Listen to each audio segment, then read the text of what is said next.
This is Jonathan Lane from Fan Film Factor, and today I'm here with the cast and crew of Star Trek Nature's Hunger, sometimes spelled with an apostrophe, sometimes not. In fact, I'm going to be asking that question, amongst others, to this gentleman over here on the top left, and that would be Mr. Jose Joe Cepeda, who is the showrunner of Nature's Hunger, which has been running for, I believe, more than 12 years now. 13. 13 years, which is more than 12. And then immediately above me is the lovely Miss Leslie Sawyer. And Leslie's been in many, many, many fan films. One of those Where is Waldo characters, and Where's Wilma. And also next to her is Mr. Larry Fleming, who also one of those Where is Waldo. Okay, you can see Larry in pretty much everything. That's a fan film. And we'll talk to him about some of his other stuff as well as Nature's Hunger. And then over here to my immediate, well, to your immediate right of me, no, that's left of me, is Mr. Rob Lopez, and he plays Commander Roddy, a Scottish engineer. Hey, Captain. We have to have our Scottish engineer. Exactly. Hey, of course. Every line Roddy says on the entire series from 13 years ago until now has started off with the word I. Hey. Hey. And then on the other side of me over here, we have Richard Snowden. And Richard is the deputy security chief on the USS Crusader. Yes. And finally, below me is Mr. Jesse James Jeffries, who is a Crusader crew member, but occasionally he is also the Emperor Augustus Caesar, playing Dr. West in the next film. So anyway, before we start talking to any of you, I have put together, well, with Jose's help, I have put together a tour of your shooting facility, which now people are going to say, well, what kind of shooting facility is it? It is the most amazing collection of Star Trek paraphernalia and sets that anybody has ever seen in Joe's basement. And trust me, well, first of all, I live in Southern California. We don't even have basements here because we have Earth. Yeah, wow. So not only is it like the world's biggest basement, I mean, I got a tour of this thing, with his video camera, but it is covered with Star Trek sets, Star Trek gadgets, Star Trek everything. I mean, on eBay, this thing, you could probably sell your basement for $1 million on eBay, I think. Yeah, there's spare stuff in there. Yeah. So with that being said, that's the introduction. Sit back for the next 6 minutes. You guys are going to be absolutely wowed by the following video.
Wow.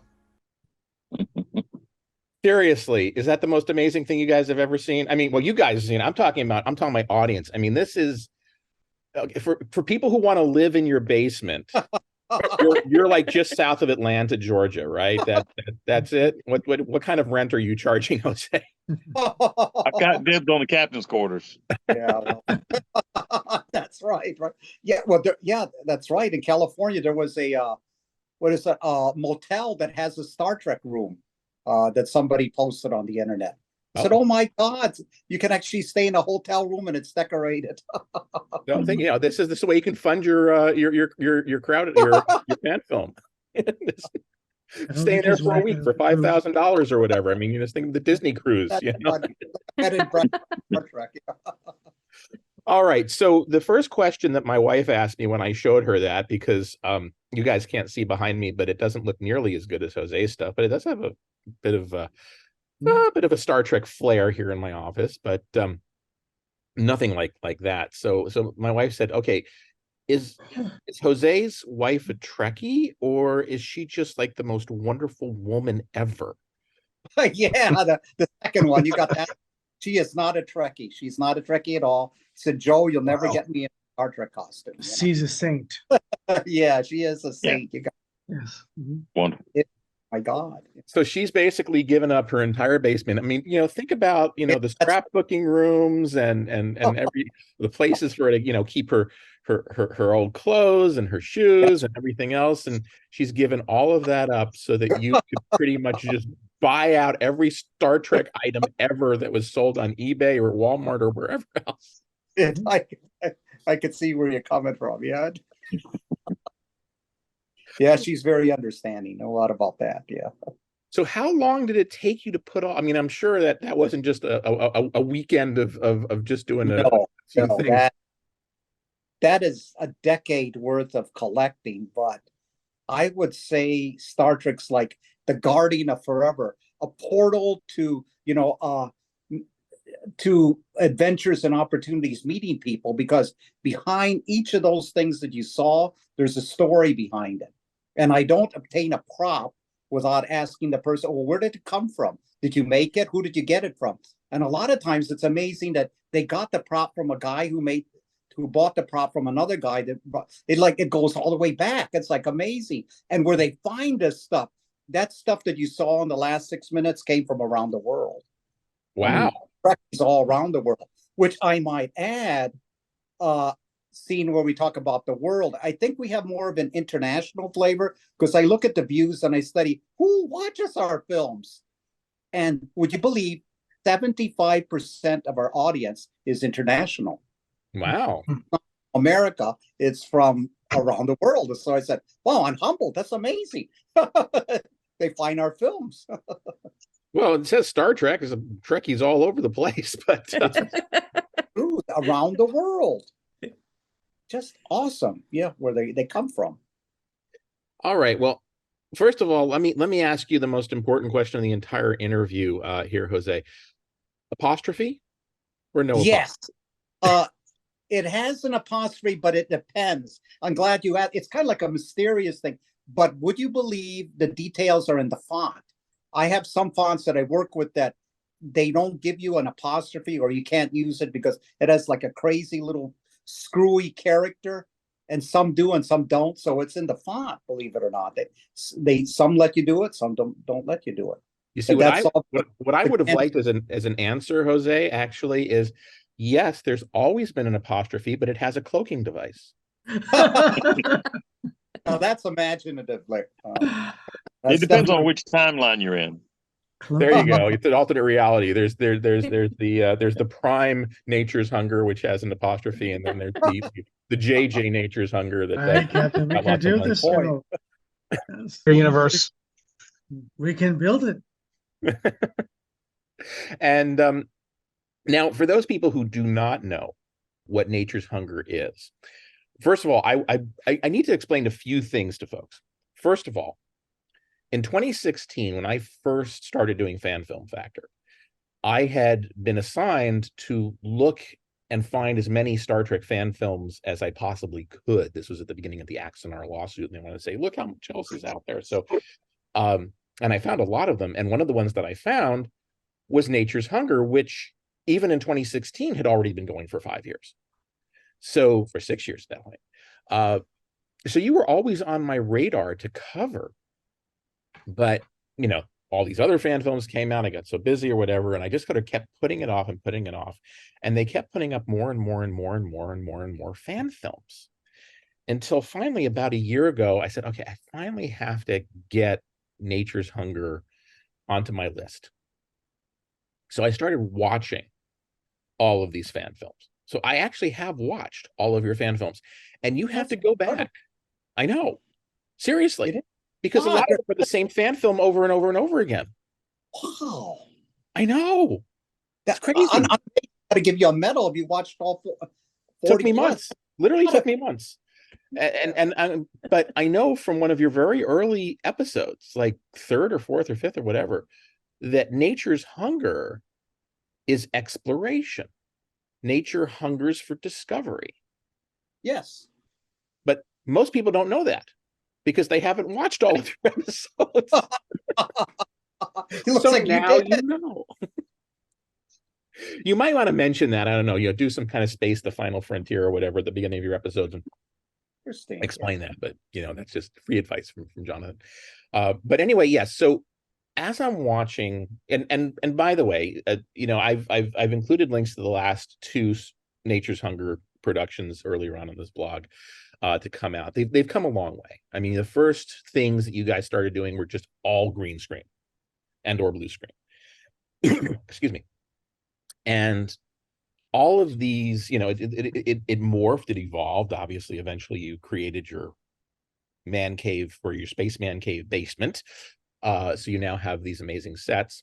But initially, you guys were just very, very straightforward, do-it-yourself, green screen guys.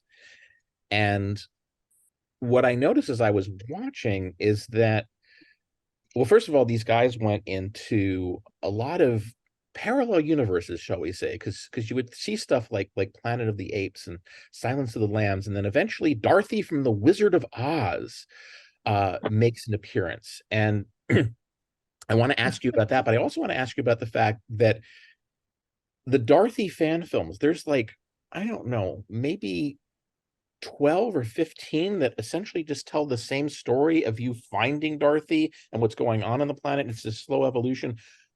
There were like, I think, 4 years of that. It could very well be. Yeah. So Jose, what happened? First of all, how did you get the idea to bring Dorothy into Starfleet? And second of all, why did you make the same fan film in different ways so many times? It was kind of like exploration, if you will.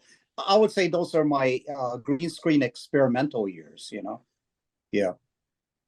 Well, you definitely experimented. And if you go back for a long time, you'll see that, you know, you obviously learned a lot going forward. Yeah, doing it. Yeah. And the other thing that I noticed along the way is that you started off being on the Enterprise. That's correct. Yeah. And now you're on the Crusaders. That is correct. Yeah. Okay. So what happened there? We decided to have our own starship and change the game plan. Yeah. A reboot. We gave our series a reboot. How's that? Yeah. Okay. Yeah. Direction, create our own starship and go forth. Yeah. And I'm glad we did. So it wasn't just that you all were reassigned from the Enterprise to you know, to the Crusader. It's just you rebooted. Somebody came back through time, they dropped some kind of a temporal grenade or whatever, and then poof, suddenly. That's a funny way of basically Ramses is reassigned. Correct. Yeah. On the yep, that's right, to the Crusaders. So yeah, now we're having a ball and we're having a gas. Yeah. You really are. Okay, I'm going to start talking a little bit more about what the rest of you guys do. I do want to point out, by the way, that 2 of these individuals have actually been in my fan film.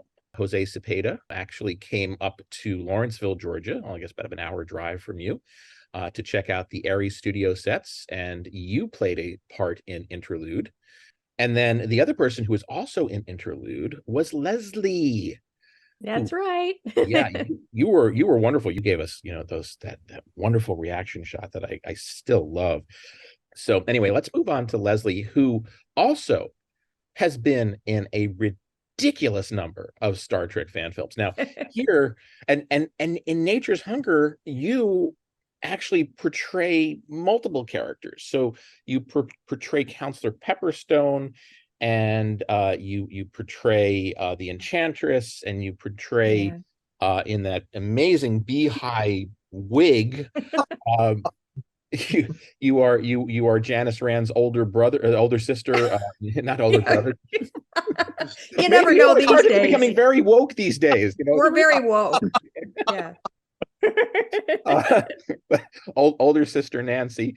So first of all, let's start with Nature's Hunger, Leslie. So how do you, as an actress, and you are an actress, right? You have training? I am. I'm a professional actress. Yeah. So how do you prepare for multiple roles in the same fan film? Well, I got to tell you, I love it because it's such a challenge because I have to use different accents. And Jose, I know, won't mind me saying this because he says it himself. His films are a type of style, all right, where he purposely wants them to be campy. He does. So I have to have my acting be campy. The way I act in his films obviously is totally different than how I would act, say, like when I work for Josh. So and that's Josh Irwin of the Avalon universe. Josh Irwin, yes, of Avalon. So I'm real over the top, like Shatner School of Acting. So but it's just so wonderful to be able to just portray all these different characters. And there's one scene in particular that's going to come out in the next movie. I'm not going to go into a lot of detail about it, but I'm two totally different characters, and I'm sitting at a table, and he was able to shoot it where he sent me the footage, and he did such a great job where it really looks like there's two of me, and I'm sitting at a table having a great conversation with myself, but one has an accent, the other one is a little tiny bit, just only a little hint of a Southern accent. Two totally different characters.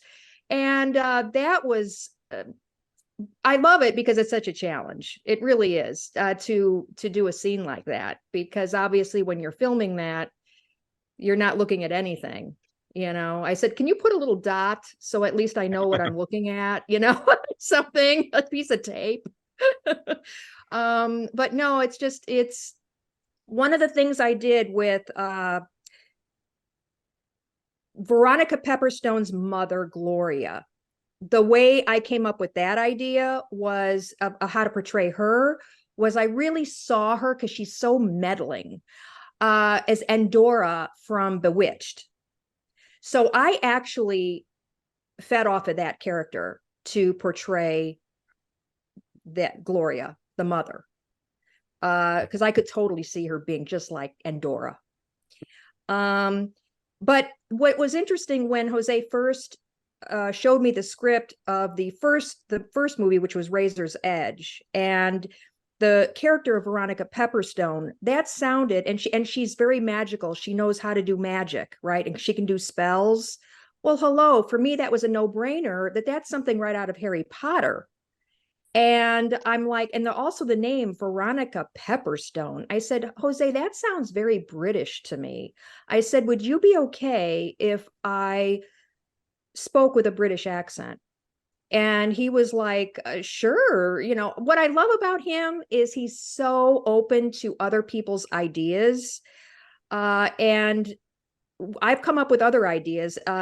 We just got done filming ago, another fan film. And I actually came up with the idea to be this certain character, because I'm a cosplayer also. I do a lot of different cosplays. So there's this one cosplay I do a lot. And I just asked him, I said, do you think it would be okay? Would it fit in your movie okay? Because he does so much crossover stuff that I really thought, he probably would be okay with the idea. Sure enough, he takes the idea, he runs with it. He's like, yeah, that's a great idea. Let's shoot that scene. That'll be great. And it's like, I have a feeling it's just going to be hysterical. It was going to be so funny. But I just absolutely love his ideas, and he's so creative, because all the things he comes up with, who in the heck is going to think of all this, right? All the different, just pulling from all these different genres and universes and characters. And but it's, to me, I just sort of feel like it's just fun. And though we do work very, very hard, we put in a lot of hours. His imagination just never ceases to amaze me. It really doesn't. Yeah, I'll tell you, the thing about Nature's Hunger is, some might say it's an acquired taste. I mean, it's very, very campy. Yeah. But I've seen some folks on the internet who review it, and they make fun of it because they say that the captain's log sounds like a teacher reading to a class of kindergartners, and which honestly I love. I love that I almost feel like this would be a good Star Trek to show kids. Yes, exactly. It's like a Saturday afternoon cartoon series or something. You know what I'm saying? It's like it's what was it, Land of the Lost? Mm-hmm. Do you remember that show on Saturday mornings or something? It's Land of the Lost. It's just like that. In fact, here's a Land of the Lost trivia for any Trekkies out there. The character of Enig, who was the brown Sleestack. Do you know where the name Enig came from? Anybody? No. Bueller? Walter Koenig and David Gerald wrote on that show, and Enig was Gene spelled backwards. Ah, Oh. Very interesting. Oh. How about that? So yes, little tip of the hat to the creator of Star Trek, Gene Roddenberry. But anyway, yeah. So for me, I mean, Nature's Hunger is just it embraces the camp. I mean, not only does it embrace the camp, I mean, it gives it a bear hug and it doesn't let go. Yeah, no, it sure doesn't. That's it. So, Classic.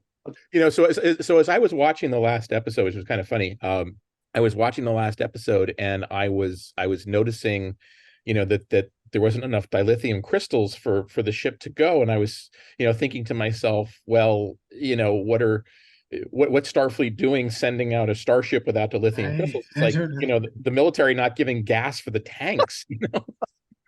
I thought that was interesting, though. I liked that plot point. I thought it was really a cool thing to play with, personally.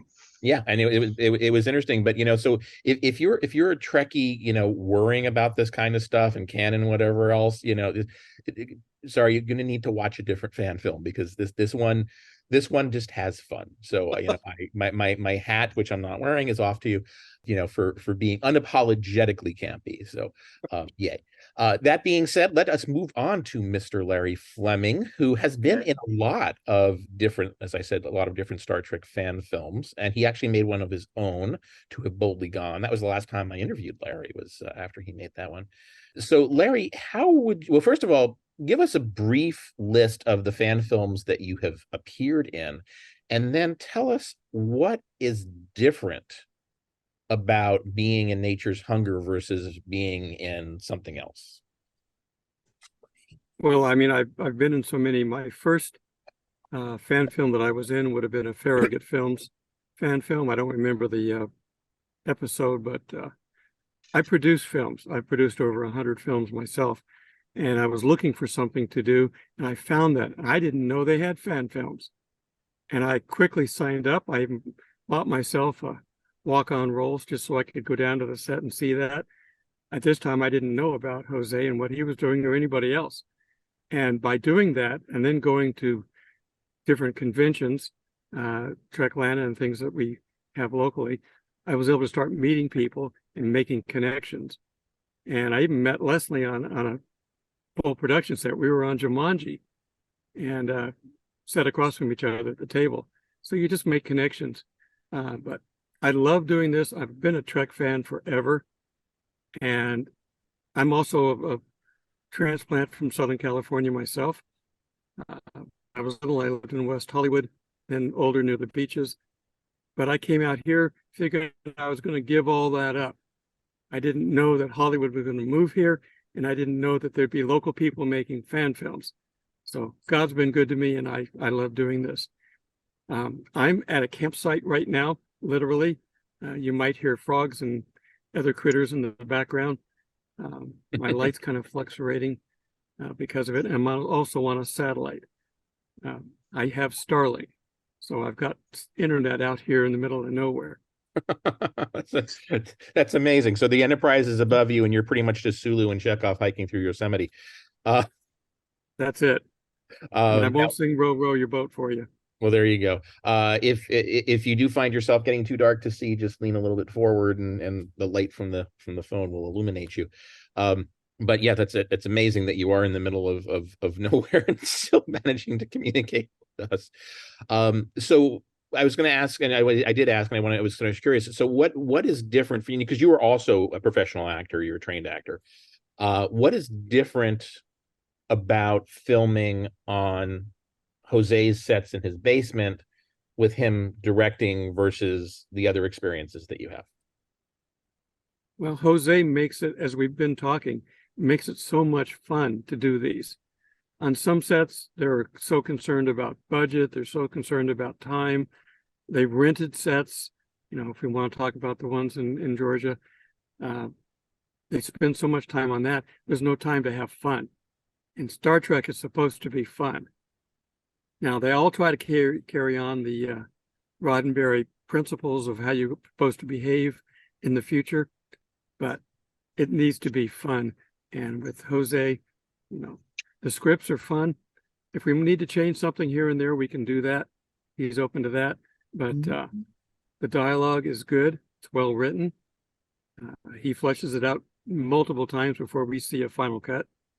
And we don't make changes unless it's necessary. So I love that part of filming. But just being on any set is so much fun for a Star Trek fan. And I've been on all of them. I don't go to Vegas anymore because it's too far. But we've had everybody back here. I've sat in the green room talking to Shatner and other people. Talked to Nimoy when he was still touring. I've talked to Martin Landau, who was the first Spock. And he turned it down because he thought, as a big professional actor, he didn't want to be Mr. Stoic. And he didn't have enough vision for it. And it's good because Nimoy did a good job with it. And then Nimoy eventually replaced Landau on Mission Impossible. That's true. So very, very type character type. But anyhow, Landau eventually got his own sci-fi series. So Sure did. Oh, yeah, that's true. Space 1999 for anybody who wants to go look it up, or anybody who's not over the age of 40. All right, let's move on to Commander Roddy, Mr. Rob Lopez. Okay, so Rob, I want to ask you, this is my most important question for you. Is the word I, A-Y-E, written in the scripts, or do you just add it yourself? I have to edit, because that's the only way I can come up with a Scottish accent. Because it's "Aye, Captain," and that's just flows right through. If I don't say I sound like someone from India. Oh, that give it, like, no. Oh, forgive me, I messed that up. Aye, Captain. I understand. We can get the ship going. So I is basically your on ramp. Yes, the Scottish. The Scottish, Perfect. Yeah, I met those gentlemen from Scottish Rites, and I have no idea what they're talking about. And they speak in their form of English, I have no idea. But they said, "Yeah, have a beer." That I understand. No? Yeah. But the other, I really don't understand what they're saying. But I understand, but I do not understand. But anyway, yes, I is how I start. Yes. Okay. I always suspected. All right. So I believe of everybody on this Brady Bunch screen that I have, Rob, you are the only one to have been with Jose the entire time, right? Yes. Yeah. Much, yeah. Yes. But we, You were in the very first episode. Oh my Yeah. gosh. Yeah. So wow.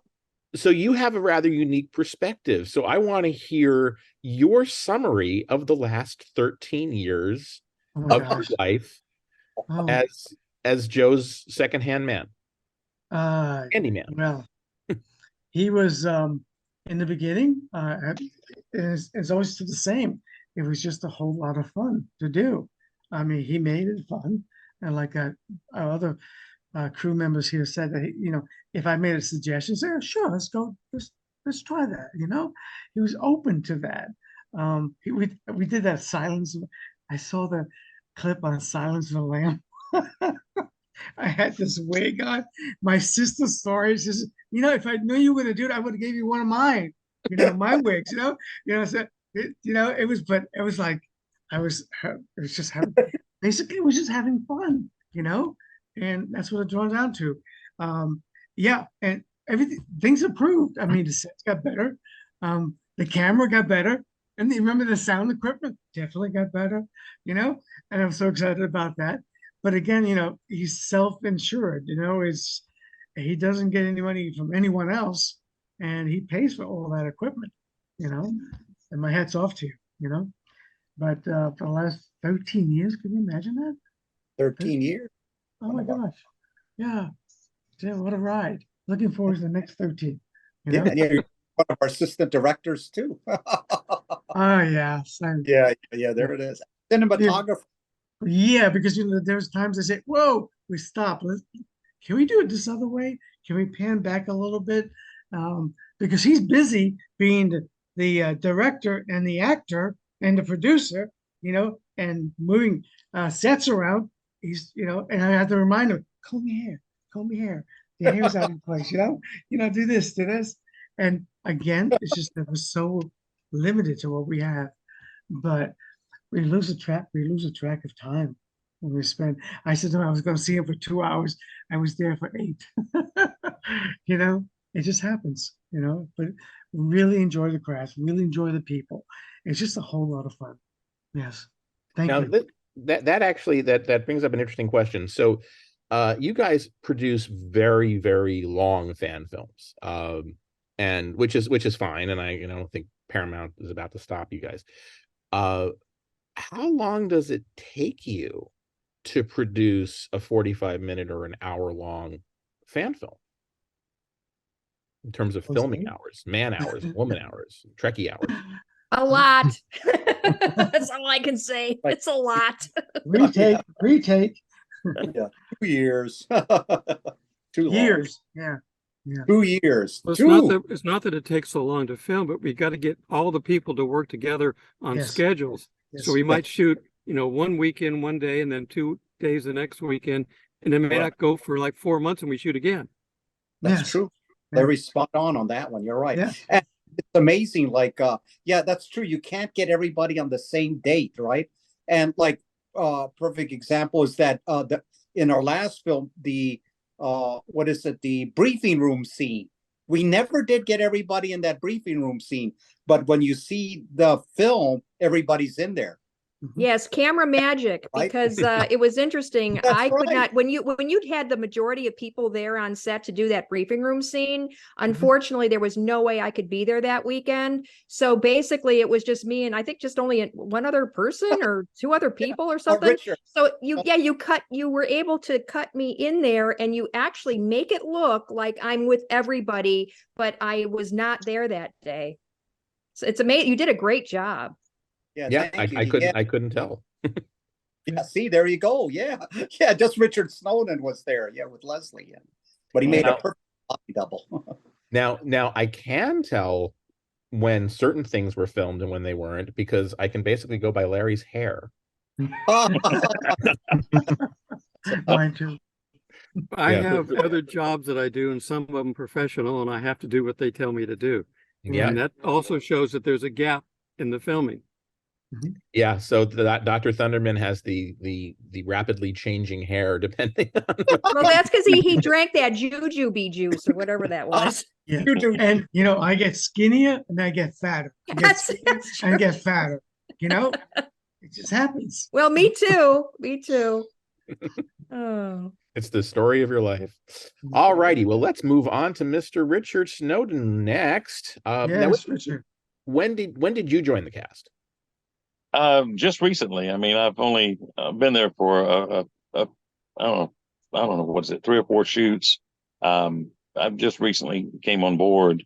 I've been planning with my brother to make a fan film of our own, and so I was searching the community for, you know, a mentor or somebody that might be willing to share some tips and tricks and kind of show me the ropes, because I've never done one before.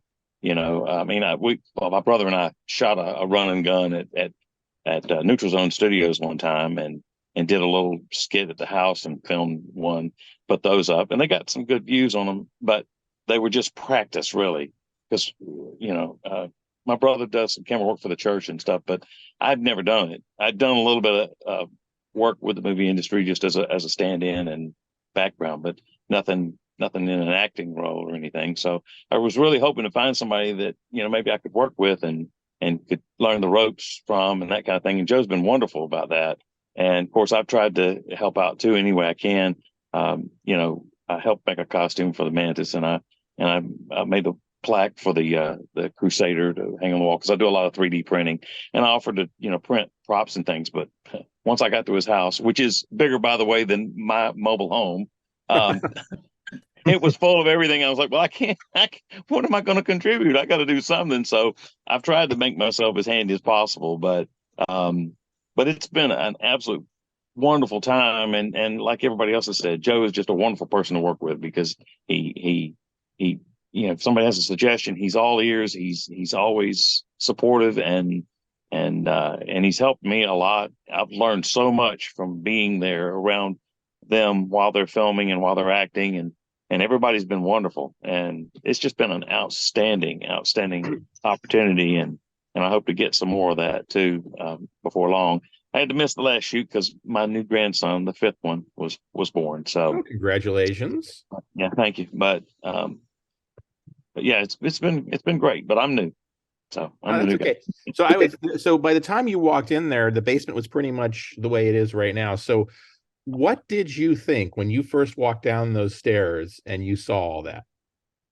I thought I was a Trek fan, because I've loved Star Trek since I was a little boy. And I just, you know, I don't have a big, huge collection other than maybe the books. I've got tons of the Star Trek books, and I do a lot of writing. That's one of the things I get a lot of enjoyment out of, is writing Star Trek stories. And I've got quite a few that I'm looking forward to putting into fan film production, hopefully in the next year or two. But when I walked in there, I was just blown away. It was like being a kid in a candy store. I'm like, oh my gosh.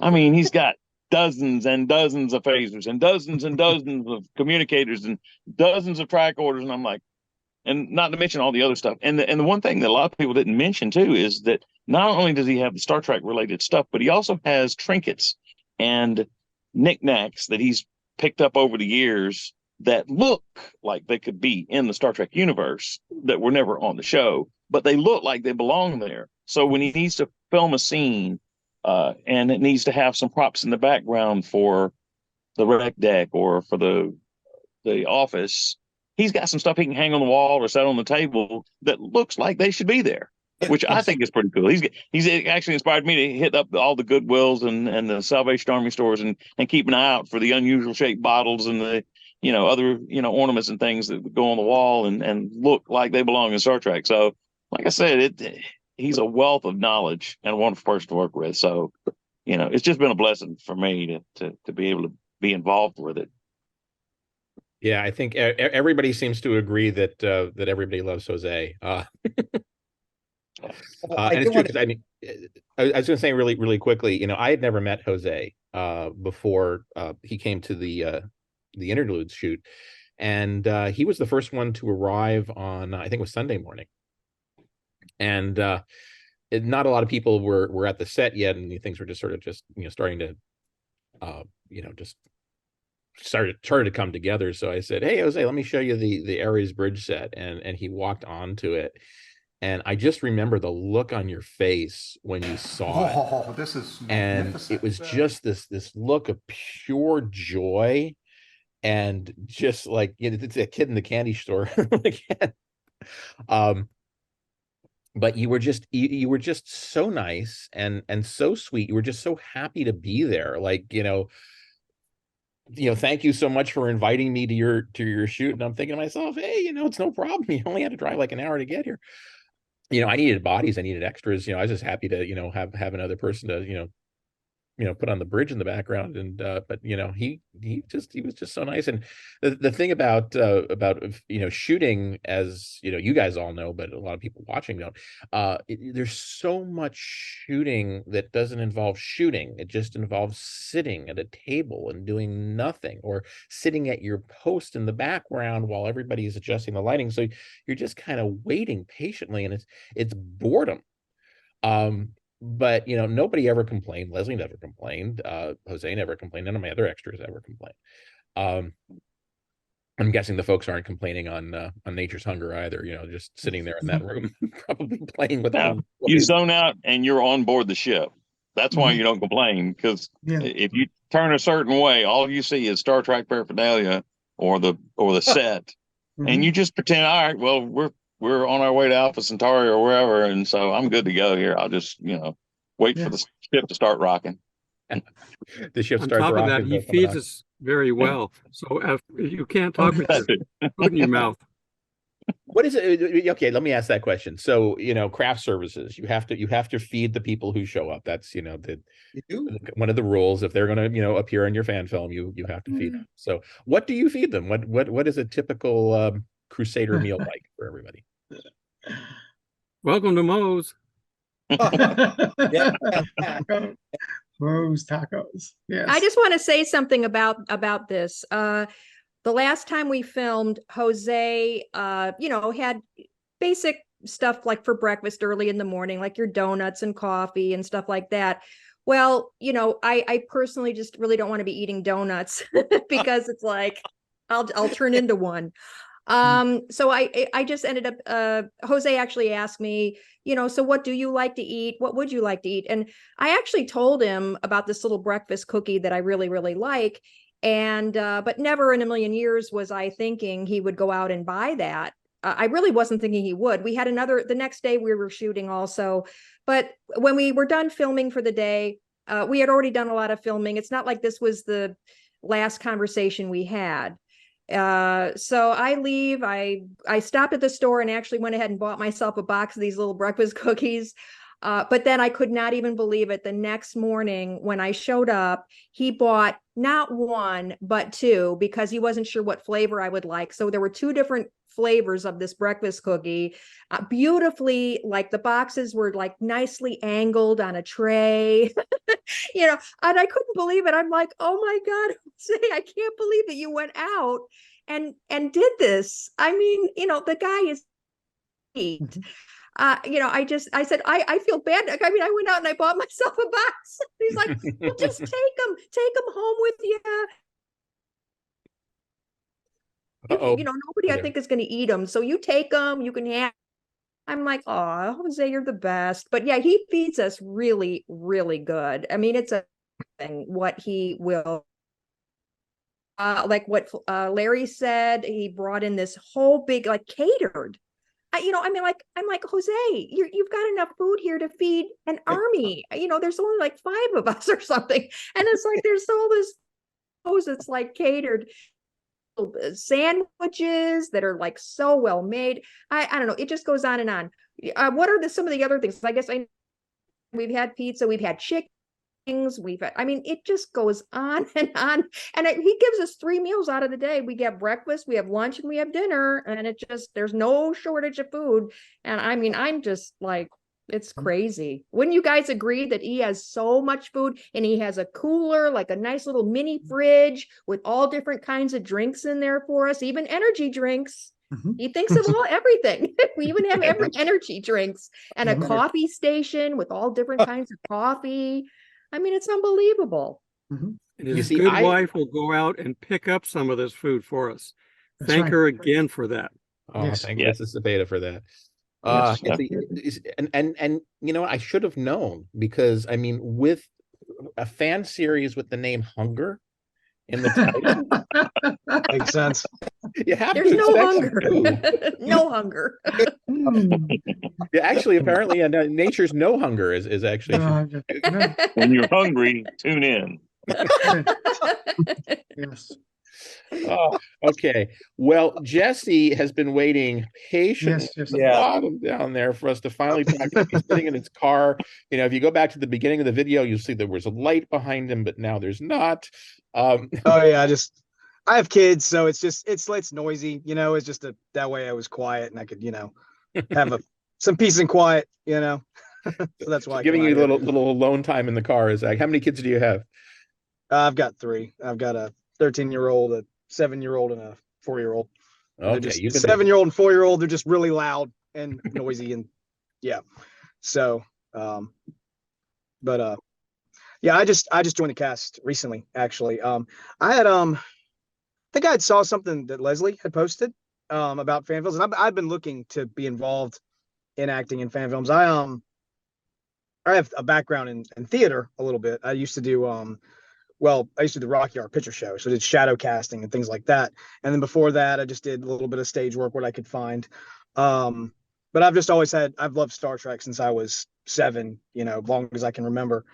And I just have I'm also a movie prop collector. Like, I just have a huge interest in being in film and cinema. Like, I want to do as much as I can with it while working a full-time job, you know. So it's kind of a tough thing to do, but it's definitely like just really awesome to go to that set and to see all of, you know, Joe's stuff. It's just like, I was just astounded and amazed, like with the basement, of course, just, you know, all the same thing, like Richard said, a kid in the candy store, seeing all that stuff, just Speaking all of in one kids, place. would you bring your kids to that set, or would that be like a no way, they'll ruin everything? Well, no, I mean, maybe I live a little bit far away. I don't know, because I come from Virginia, so I have a bit of a drive when I go down there. But Georgia. no, I mean, you know, especially like maybe the older one, she might want to. I don't know. She's funny. She's 13, so it just depends. But yeah, my son's who almost knows? 16, and yeah, he's sort of moving beyond all the fun stuff into whatever teenagers do these days. Mm-hmm. But your younger ones, they'd probably be impressed. Are they? Well, I mean, first of all, have the younger ones or any of your kids seen the fan film that you're in? And if so, what did they think of what Dad did? They haven't seen it yet. I don't know if they'd even pay attention to it. I might show them like my scene that I'm in, like, oh, there's Dada, he's right there. I'm not in this one that we just did. The first part I don't have a big part in, but the next one I do have a bigger role in. So that'll be really where I'm more showcased in that particular one, because that's when I play Zachary West and I play Augustus Caesar. So I'm looking forward to seeing that, and it was really fun and awesome to do. Especially, I really love being in front of the camera. Really love, you know, the whole concept of it. So what do you do as an actor to get into the character of the founder of the Roman Empire? One of the founders, actually. So I had a pretty long drive going to the set the first time I was ever going there. And you know, when I found out about it, and I just did a little research into like Roman history, stuff like that. Just watched a bunch of different videos on it, tried to learn a little bit about it, more so than I did know before. And just kind of interpreted, you know, what the lines were and how I was expected to portray it, and just kind of went with it. You know, I just kind of I try to form the character in my mind, you know, kind of become that character while I'm delivering those lines, and just kind of inhabit it during that period. So, and I do that with any role that I like, because becoming a different character is just a really cool concept to me. Like, Uh-oh. We have lost you temporarily to the internet gods. I will be remembered. We shall be remembered. Not enough dilithium crystals. There's none. Yeah. Just sing None with to sweet. spare. You shall be avenged.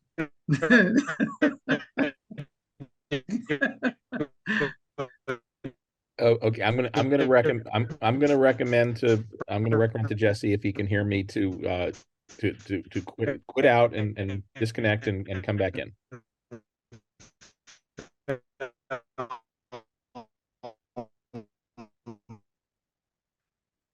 There he I goes. think people will be pleasantly, I think they'll be pleased, I should say, whenever they see him doing that role, because I thought he did a really good job with it. You know, I mean, all of the people there are excellent actors and actresses, and I've been able to learn a lot from them about watching how they take on their roles and how they interpret them and everything. But he did a good job. He did a good job. Yeah, I was going to say Richard Snowden too has been another assistant director, so he got a chance to help direct some of the scenes, you know, and I appreciate his help there, and very meticulous, you know, and that's not believable. I would let's do it again, you know. So it's All great. right.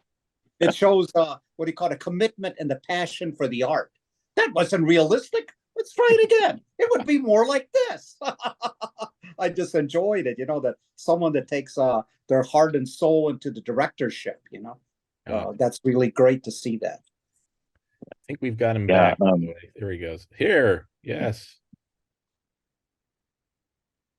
Okay, he's back with a different name, but that's okay. We still know. He's I from guess I another forgot it. universe. It's a He different came back to universe. Caesar. Hail Caesar. Well Yeah, met. I guess I went to the mirror Roman universe for a Pepperdine. second. I don't know what happened. It glitched out. I just closed it. I exited the meeting and came back in to get back in. That's I don't okay. know. We talked about you while you were gone, but we said good thing. That's fine. Doesn't bug me. What was I saying? So I was saying that I also do I try to find whatever like projects I can, you know, just different things that I can do with the time I have available. Like I'm also doing another fan film that's I'm also a big Power Rangers fan, so I have like a Power Rangers fan film I'm doing with a different group. That's what I was saying. And I'm trying like to prepare for that role. I'm like well, for one thing, I'm trying to get in a little bit better shape. Try to lose a few pounds. And yeah, and just also just trying to inhabit the same thing, inhabit the character that I'm play and all that kind of stuff. So that's really what I do. That's just my process. I try to do research, you know, learn as much as I can so I can reference that when I'm doing the character. And while you were away in your time warp, we learned that apparently you're also doing some work behind the camera on Nature's Hunger. So what exactly are you doing as an assistant director or? I donated one prop to it. Yeah, I donated a prop to it the prop. Yeah. I had a like I said, I'm a prop collector. Just been a big collector pretty much my whole life, and I've gotten into movie props that were used in different productions. And I had a staff that was used in the 2017 Power Rangers movie, and we used this for Enchantress Pepperstone's for her wand, because it's a dragon. Gorgeous. I got to tell you, it was absolutely beautiful. I have to flip it around and I've got to be shooting with it. And it was beautiful prop. Thank you so much for letting us use it. Of course. It makes it cooler to me. It makes it cooler to me that it was actually used in the film. It just adds to its value, honestly, to me. So I'm really looking forward to seeing it, you know, in the film for sure. I was going to say that's about the limit of what I've done director wise. I mean, I'm interested in contributing any way I can, though, for sure. All righty. Well, let's bring it home now back to Jose. So Okay. as the showrunner here, and apparently we have a Power Rangers helmet coming on. I love it. That's one of the ones you made. Don't forget Fitz. We cut up on the set that way too. That's a good one. And knowing Jose, we'll end up with Power Rangers on one of our movies, I'm sure. I make the helmets all the time, so props and stuff. Actually, if Stormtrooper one time. we're gonna get props and costumes. Hold on, I'm gonna be right back. Give me a sec. You know, you got fired up and enthusiastic. That's good. Yeah, Jose, with your imagination, I'm sure you'd be able to somehow figure out how to get Power Rangers on board the Enterprise, or actually on board the Crusader. You'll get them on the Crusader. Yes. Indiana. Oh yeah. Whoa. Holy wow. Oh, we'll get Indiana Jones. Let's get Indiana Jones Yeah, on Indy there. hat. I got Iron Man up here too if we need that. Yeah, this was literally just arrived today. Like I had it in the back on the office. I hadn't even brought it upstairs yet. The Fantastic. dial of destiny ends up on the Crusader. Oh, that's the yes, I am. Well, In a galaxy far away. oh man, okay. So the interview is in a very unexpected way, folks. You can see how much we have so much fun. It's just Apparently silly. you It's do. just so Apparently you it's do. just silly. Everything we do is so silly. Apparently. It's just And actually, part of the allure of the whole thing too is for people who like to find Easter eggs. You'll find Yes. lots of little Easter eggs in these things. that's And true.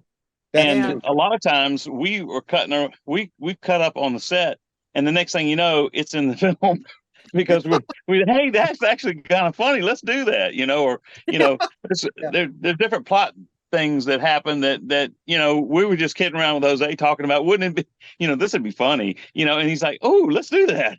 So that makes it fun, and hopefully the audience will feel that too. That's that's a real plus. And I think that's one of the things that should draw people in is let's see how many Easter eggs we can find instead of trying to criticize. I mean, there's too many people out there want to criticize everything anybody does. Don't worry about the criticism. Let's look and see what fun things we can find. It might be in the background, it might be on the table, it might be in the film. in the film. Well, I'll tell you, That's having fun. edited that video that we all watched an hour and a half, 3 hours ago, whenever it was, but having watched through all of that and edited through it, every time I watched it again, the walkthrough of the sets and all of the paraphernalia, I was like, oh, I didn't notice that the last time. Oh, and it's just after you finish this video, guys, assuming you're still watching the video now, go back to the beginning, just watch the stuff again, because you will see so many just tchotchkes and knickknacks. Like, oh wow, they have Right. Yeah. It just goes on and on and on. All right, so Jose, finishing up with you, what's in the pipeline? What is coming down the, as we say in Star Trek, the pike, shall we say? Yes, we have 2 more years of films that we shot, and our format, we're changing it again. We're going to shorter films.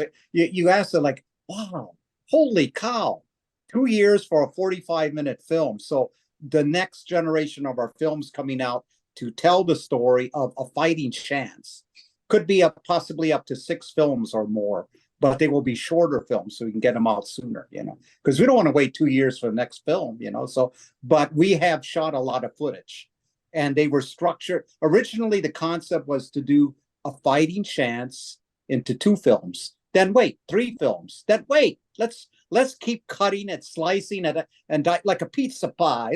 Let's keep cutting it and making it shorter and more enjoyable, and let's throw in a cliffhanger at the end, and just spacing it out, but making them shorter and sweeter and more thrilling. So that's the format we're adopting at this point. Okay. Going with that, we have some exciting ones. We have, I was going to say, some very interesting short films in the in the Fighting Chance series. We have a couple of, not one Planet of the Apes film, but 2 of them. And the reason we're having 2 is we wanted to. The first one is the proof of concept. The second one would be a little bit longer, okay? And we just have some films that are just fun. We have a Bomber Girl coming out. Won't talk too much about that. We have Pepperstones in Black and some other ones like that. But we're Pepperstones in Black. Huh? Pepperstones Well, Men in Black. We In need to Black. preface it. It's not like blackface. Okay, we're not doing that. No. Okay. It's Men in Black. You know Okay. what I mean? From MIB agent and MIB agent. There we go. I want to make That's like a it little clear. alien. Want to make it clear. Because Pepperstones in white would basically be salt and pepper stones. Salt and pepper. Black and Bomber Girl. God, we All love right. Bomber. And I know, by the way, that you literally just cast on Facebook Dr. Zaius, right? Yeah, LEZLIE Sayer, all right. From You Voyages.